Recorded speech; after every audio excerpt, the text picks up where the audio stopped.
लेकिन जब बैटिंग करने के लिए जाता है तो 0 पर आउट हो जाता है और बॉलिंग करने के लिए जाता है तो खूब पिटता है। इसीलिए टीम की हार का कारण बन जाता है और यही वजह थी कि क्रिकेट टीम के सभी बच्चे उसे टीम से निकालकर बाहर कर देते हैं। राजू प्रतिदिन चुपचाप निराश होकर बच्चों को क्रिकेट खेलते देखता रहता है।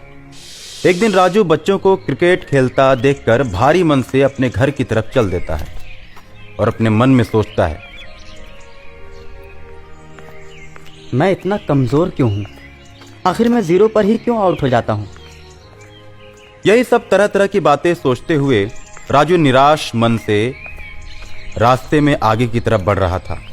गर्मी का दिन था, इस वजह से राजू कुछ दूर चलने के बाद थक कर बरगद के पेड़ के नीचे बैठ जाता है। अचानक उसके मन में एक ख्याल आता है। मेरी मम्मी तो कहती है कि गर्मी के समय दोपहर में सुनसान जगह पर नहीं बैठना चाहिए। वहां पर अक्सर भूत रहते हैं, इसलिए मुझे यहाँ पर नहीं बैठना चाहिए। राजू मन ही मन ये बात सोचता है और तभी धूल भरी आंधी में एक जिन उसके सामने प्रकट होता है। जिन बच्चे का रूप धारण कर लेता है और राजू से बोलता है, मित्र, तुम क्यों उदास हो? मैं इसी बरगद के पेड़ पर अकेले रहता हूँ। तुम हमेशा मेरे साथ यहीं पर आकर खेला करना। जिन हाथ में बॉल लेकर राजू की तरफ फेंकता है।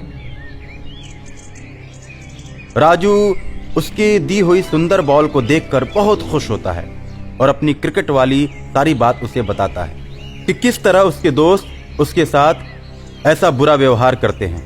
मैं तुम्हारी बातों को समझ गया। अब तुम्हारे साथ वो ऐसा कभी नहीं करेंगे। मैं तुम्हारे शरीर में प्रवेश करके खुद ही क्रिकेट खेलूंगा और अकेले दम पर पूरा मैच जिता दूंगा और नाम तुम्हारा होगा। छोटे जिन की बात सुनकर राजू बहुत खुश होता है। छोटा जिन और राजू साथ साथ मिलकर खूब खेलते हैं। दोस्त, शाम होने वाली है। मेरी मम्मी मुझे ढूंढ रही होगी। अब मैं घर चलता हूँ। कल फिर तुम्हारे साथ खेलने आ जाऊंगा। ठीक है दोस्त, कल मैं तुम्हारा यहीं पर इंतजार करूंगा। राजू अपने घर चला जाता है। अरे राजू, आज तुमने बहुत देर लगा दी। इतनी देर तक तुम कहाँ थे? मम्मी, आज एक नया लड़का मेरा दोस्त बना है। वो मेरा बहुत ही प्यारा दोस्त है।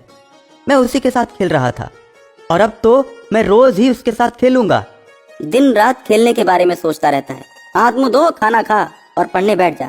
ठीक है माँ। राजू अपनी मम्मी पापा और बहन के साथ बैठकर खाना खाने लगता है। आजकल तुम बहुत खेलने लगे हो। तुम्हारी टीचर बोल रही थी कि राजू अपना मन पढ़ाई में नहीं लगा रहा है। तुम किसी टीचर के यहाँ ट्यूशन कर लो और अच्छी तरह पढ़ो। नहीं पापा, देखना इस साल मैं क्लास में सबसे टॉप करूंगा। खाना खाने के बाद राजू पढ़ने लगता है। आधी रात को खिड़की के दोनों दरवाजे हिलने लगते हैं। राजू खिड़की की तरफ देखता है तो उसे जोर जोर से हवाएं चलने की आवाज सुनाई देती है। छोटा जिन खिड़की के रास्ते उतरकर राजू के पास चला आता है और राजू से बोलता है, राजू, इतनी मेहनत करने की कोई जरूरत नहीं है। मैं तुम्हारे अंदर प्रवेश करके स्कूल में भी तुम्हें सबसे तेज बना दूंगा। परीक्षा में भी तुम स्कूल में पहले स्थान पर रहोगे। तुम मुझसे किसी भी प्रकार की मदद ले सकते हो। राजू छोटे जिन की बात सुनकर बहुत ही खुश हुआ और किताब को अलमारी में रखकर बोला, मित्र, इतनी रात गए तुम कैसे आए? मित्र, मैं उस बरगद के पेड़ पर अकेला ही रहता हूँ। मेरा इस दुनिया में कोई नहीं है। तुम ही मेरे मित्र हो। मेरा मन नहीं लग रहा था, इसलिए मैं तुम्हारे पास चला आया। अब मैं तुम्हारे साथ ही रहूंगा। मैं केवल तुमको ही नजर आऊंगा। बाकी कोई भी मुझे देख नहीं पाएगा। ये तो बहुत ही अच्छी बात है। चलो फिर सोने चलते हैं। राजू और छोटा जिन साथ में सो जाते हैं। रोज की तरह राजू खा पीकर स्कूल का बैग और क्रिकेट का किट उठाकर स्कूल जाने लगता है। साथ में छोटा जिन भी हो लेता है।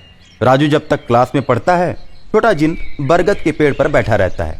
लेकिन जैसे ही राजू क्रिकेट खेलने आता है, छोटा जिन राजू के शरीर में प्रवेश कर जाता है। दोस्तों, आज मैं भी क्रिकेट खेलूंगा। 0 पे आउट होने वाला लूजर, तू क्या खेलेगा? देख पिंकू, तू ऐसा मत बोल। अच्छे अच्छे खिलाड़ी भी कभी कभी 0 पर आउट हो जाते हैं। हाँ तो फिर ठीक है, आजा, आज तू खेल कर दिखा।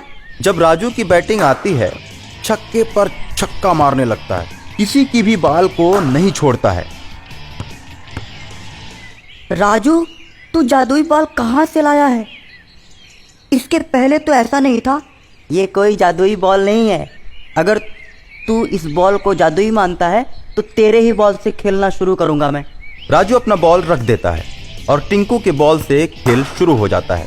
जब राजू की बॉलिंग की बारी आती है तो 3-4 ओवर करते ही राजू सारे खिलाड़ियों को आउट कर देता है। सभी बच्चे राजू की तारीफ करने लगते हैं। अब तो अकेले ही राजू अच्छों पर भारी पड़ने लगता है। जिस टीम में भी राजू रहता है मैच को जिता देता है। दूर दूर तक राजू क्रिकेटर को लोग जान जाते हैं। दोस्त राजू, मजा आया ना क्रिकेट खेलकर? आज तो हम दोनों ने सारे बच्चों के छक्के छुड़ा दिए। हाँ दोस्त, मैं तुमको मान गया। वो तो तुमको मानना ही पड़ेगा। तुम मुझे और भी दूसरी जगह पर आजमा सकते हो। मैं जब तक तुम्हारे साथ हूँ, जीत तो तुम्हारी ही होगी। राजू जब गांव की तरफ बढ़ता है तो क्या देखता है कि उसके गांव में भयंकर तबाही मची हुई है। दूसरे गांव के लोग उसके गांव में घुसकर उसके गांव के लोगों को मार पीट रहे हैं। देखो राजू, तुम्हारे गांव में एकता नहीं है। कुछ ही लोग तुम्हारे गांव में आकर तुम्हारे ही गांव के लोगों को पीटते हैं। एक दूसरे को पीटता देख कोई भी आवाज नहीं उठाता, बस चुपचाप पीटते हुए देखते रहते हैं। इस तरह एक एक कर वो सभी को पीट के चले जाते हैं। अब तो वो मेरे घर के पास भी आने वाले हैं।